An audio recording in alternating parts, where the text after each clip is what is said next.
Chapter 16 of Historical Tales, Volume 1, American. Historical Tales, Volume 1, American, by Charles Morris. Chapter 16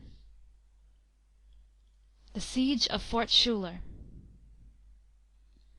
All was terror in the valley of the Mohawk, for its fertile fields and happy homes were threatened with the horrors of Indian warfare. All New York State, indeed, was in danger. The hopes of American liberty were in danger.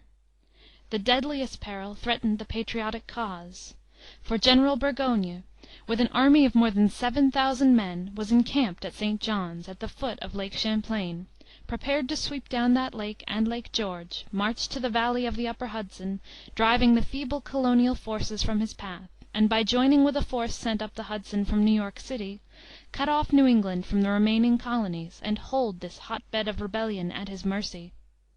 It was a well-devised and threatening scheme. How disastrously for the Royalists it ended, all readers of history know.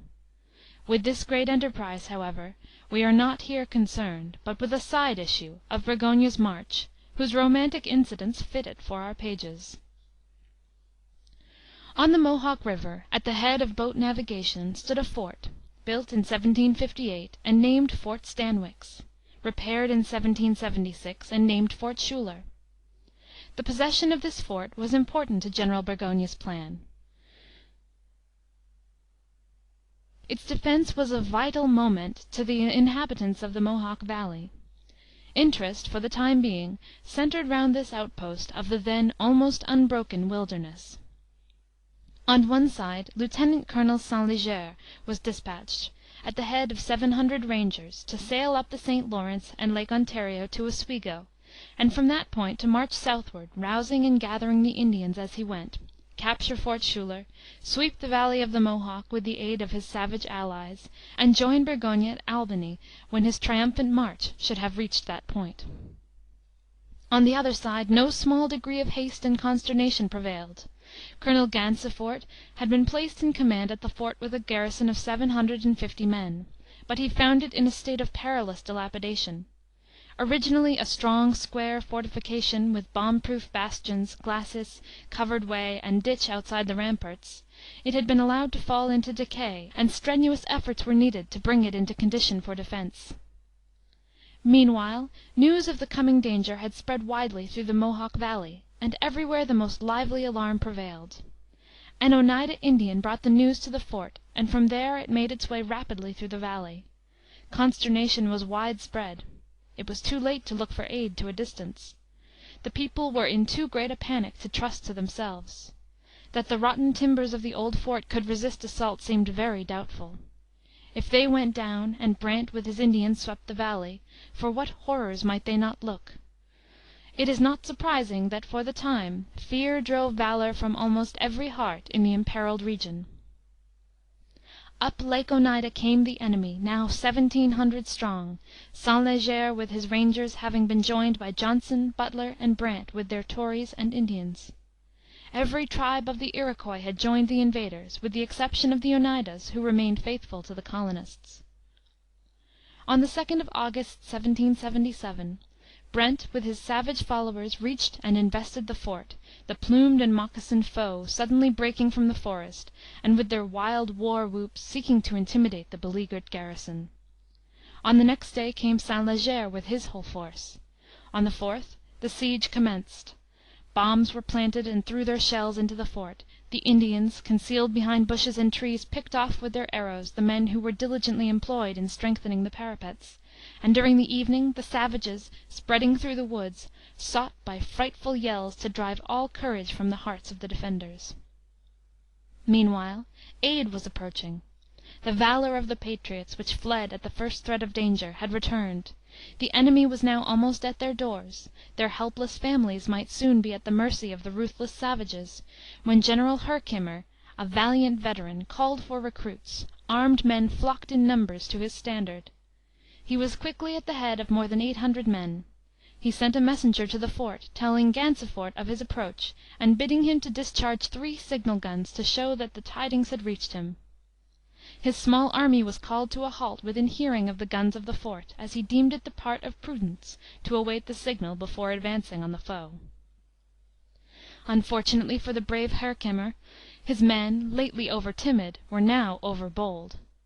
His officers demanded to be led at once to the fort. Two of them, Cox and Paris by name, were impertinent in their demands, charging the veteran with cowardice. "I am placed over you as a father and guardian," answered Herkimer, calmly, "and shall not lead you into difficulties from which I may not be able to extricate you." But their importunities and taunts continued, and at length the brave old man, angered by their insults, gave the word, "March on!" He continued, "You, who want to fight so badly now, will be the first to run when you smell burnt powder." On they marched in tumultuous haste, and with the lack of discipline of untrained militia. It was now August 6th, 2 days after the beginning of the siege. Indian scouts lurked everywhere in the forest, and the movements of the patriot army were closely watched. St Leger was informed of their near approach, and at once took steps to intercept their advance.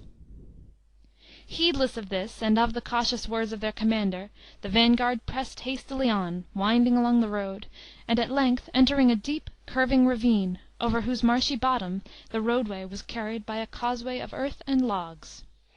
The borders of the ravine were heavily timbered, while a thick growth of underwood masked its sloping sides. Utterly without precaution, the militia pushed forward into this doubtful passage, until the whole body, with the exception of the rear guard, had entered it. Behind them came the baggage wagons. All was silent, unnaturally silent, for not even the chirp of a squirrel, nor the rustle of a prowling ground animal broke the stillness. The fort was not far distant. The hurrying provincials hoped soon to join their beleaguered friends. Suddenly, from the wooded hill to the west, around which the ravine curved in a semicircle, rose a frightful sound, the Indian war whoop from hundreds of savage throats. Hardly had it fallen on the startled ears of the patriots, when the sharp crack of musketry followed, and leaden missiles were hurled into the crowded ranks.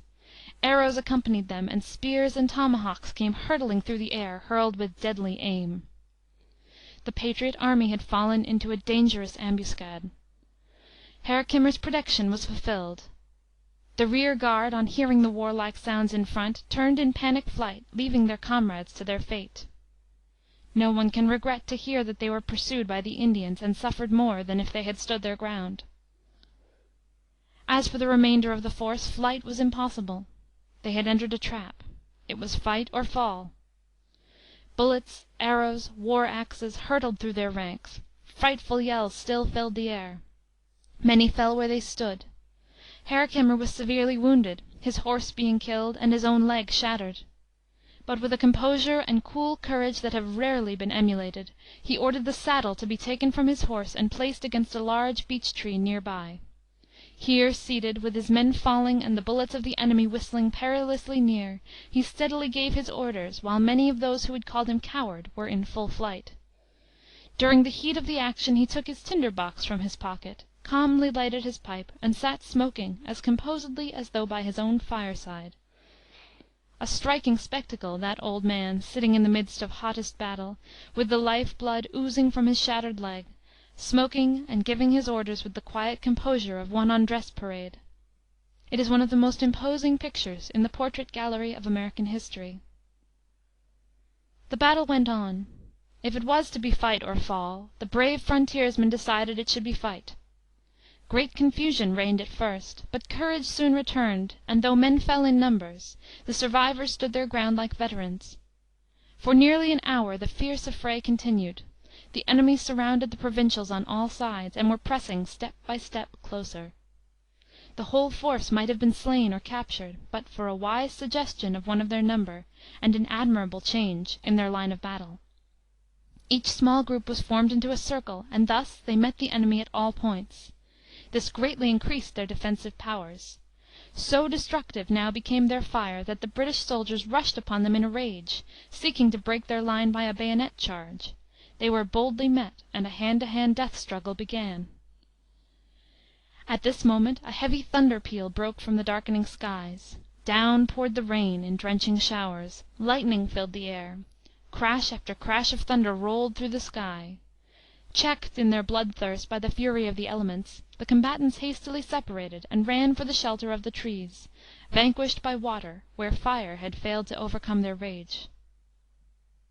The affair so far had been not unlike that of Braddock's defeat some 20 years before; but these were American militia, not British regulars, frontiersmen who knew too much of Indian fighting to stand in their ranks and be shot down.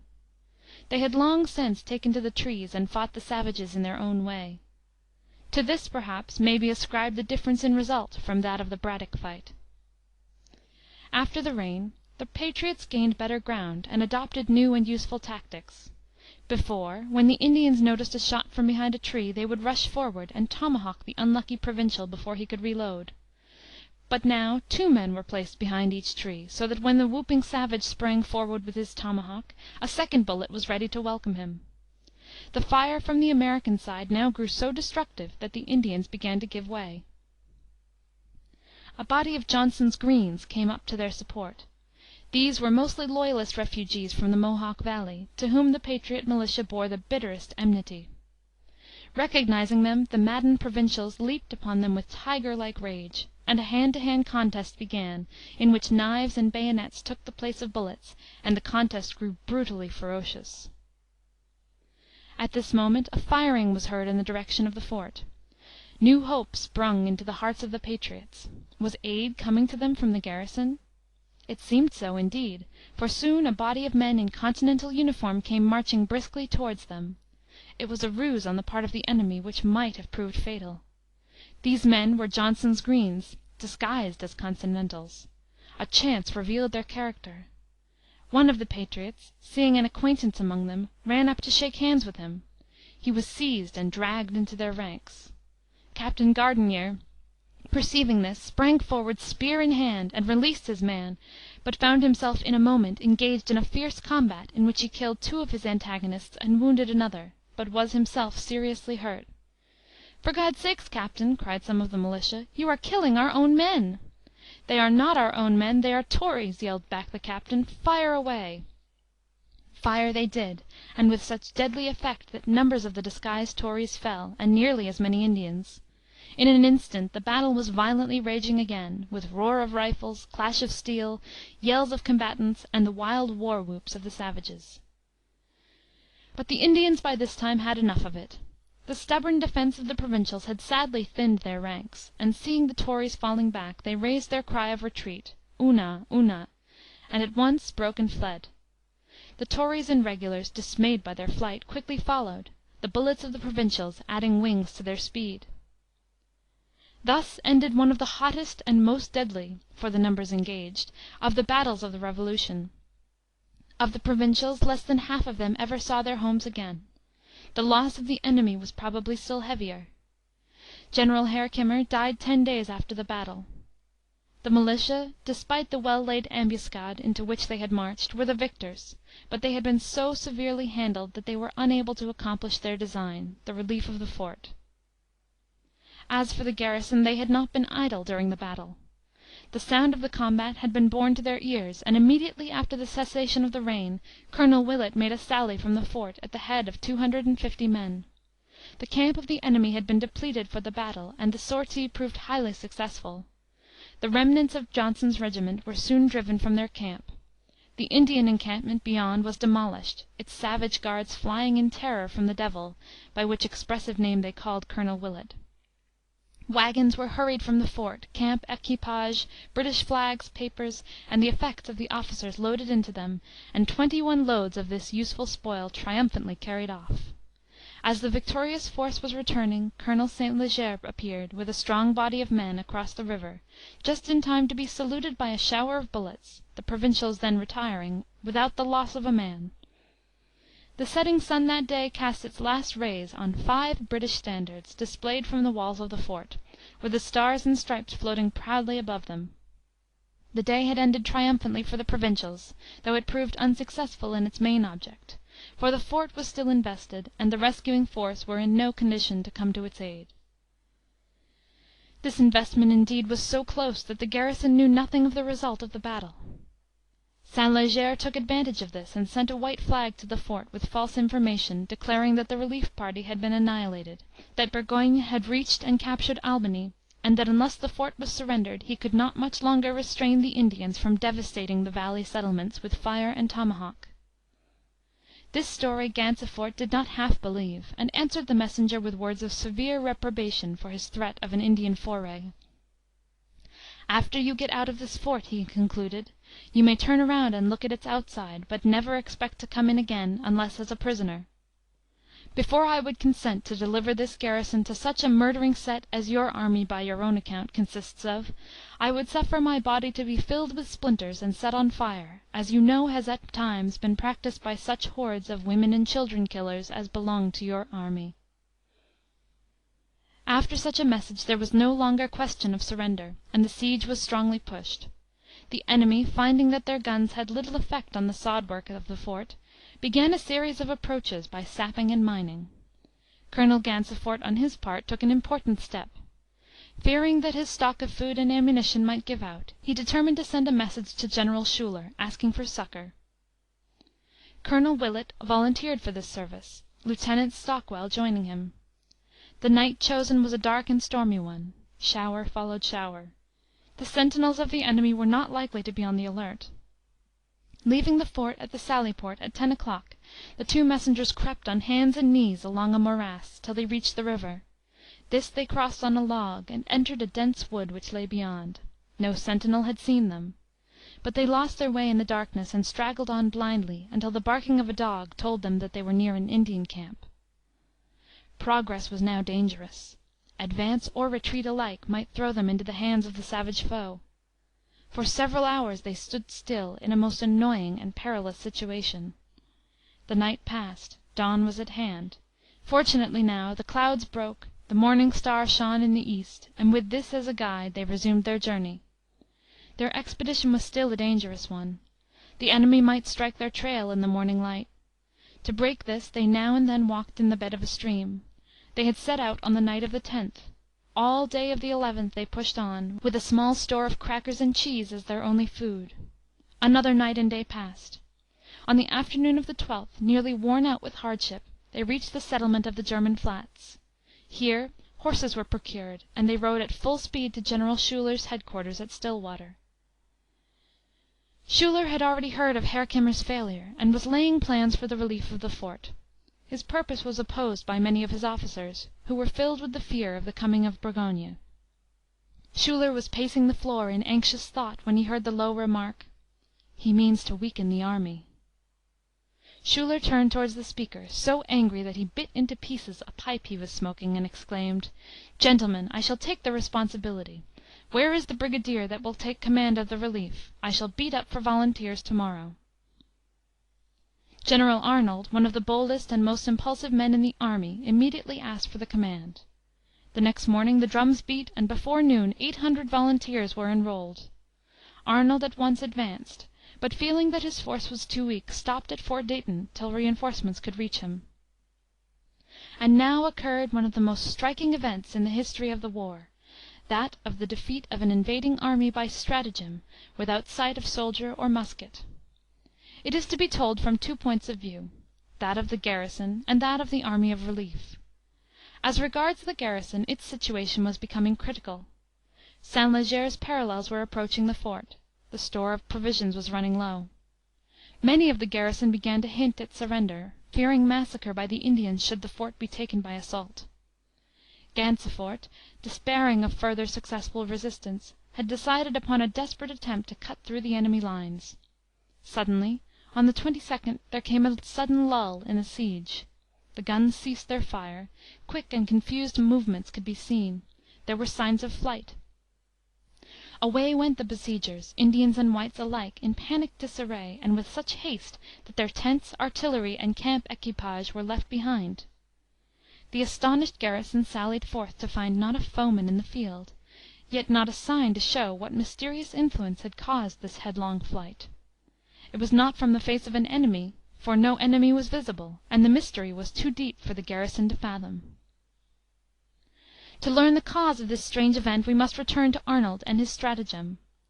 He had, on learning the peril of the fort, been about to advance despite the smallness of his force, when an opportunity occurred to send terror in advance of his march. There were in his hands several Tory prisoners, among them an ignorant, coarse, half idiotic fellow named Hon Yost Schuyler, who had been condemned to death for treason. His mother pleaded for his life, casting herself on her knees before Arnold, and imploring for her son with tears and entreaties. She found him at first inexorable, but he changed his tone and appeared to soften as a fortunate idea came to his mind. Her son's life should be spared, but upon conditions. These were, that he should go to Fort Schuyler, and by stories of the immense force upon the march, endeavor to alarm St Leger. Hon Yost readily consented, leaving his brother as a hostage in Arnold's hands. The seemingly foolish fellow was far from being an idiot. Before leaving the camp he had several bullet holes shot through his coat. He arranged also with a friendly Oneida Indian to follow and confirm his tale. Thus prepared, he set out for St Leger's camp. Reaching it, he ran breathlessly among the Indians, seemingly in a state of terror. Many of the savages knew him, and he was eagerly questioned as to what had happened. The Americans were coming, he replied, numbers of them, hosts of them. He had barely escaped with his life. He had been riddled with bullets. He pointed to his coat in evidence. How many were there? he was asked. Hon Yost in reply shook his head mysteriously, and pointed to the leaves on the trees. His seeming alarm communicated itself to the Indians. They had been severely dealt with at Oriskany. The present siege dragged on. They were dissatisfied. While the chiefs debated and talked of flight, the Oneida appeared with several others of his tribe, whom he had picked up on the way. These told the same story. A bird had brought them the news. The valley was swarming with soldiers. The army of Burgoyne had been cut to pieces, said one. Arnold had 3,000 men, said another. Others pointed to the leaves, as Hon Yost had done, and meaningly shook their heads. The panic spread among the Indians.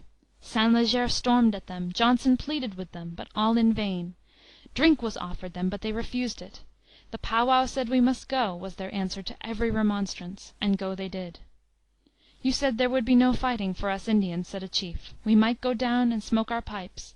But many of our warriors have been killed, and you mean to sacrifice us all. Oaths and persuasions proved alike useless. The council broke up, and the Indians took to their flight. Their panic communicated itself to the whites. Dropping everything but their muskets, they fled in terror for their boats on Oneida Lake, with such haste that many of them threw away arms and knapsacks in their mad flight. The Indians who had started the panic grew merry on seeing the wild terror of their late allies. They ran behind them, shouting, "They are coming! They are coming!" and thus added wings to their flight. They robbed, stripped, and even killed many of them, plundered them of their boats, and provided a more formidable foe than the enemy from whom they fled. Half starved and empty handed, the whites hurried to Oswego and took boat on the lake for Montreal, while their Indian allies, who had proved of more harm than good, went merrily home to their villages, looking upon the flight as a stupendous joke. When Arnold, hearing of what had happened, hurried to the fort, the enemy had utterly vanished, except a few whom Gansefort's men had brought in as prisoners. Hon Yost soon came back, having taken the first opportunity to slip away from the flying horde. He had amply won his pardon. Thus ended the siege of Fort Schuyler, in its way, considered the numbers engaged, the most desperate and bloody struggle of the Revolution, and of the greatest utility as an aid to the subsequent defeat of Burgoyne. As regards its singular termination, it is without parallel in the history of American wars. Hon Yost has proved himself the most surprising idiot on record. Chapter 17.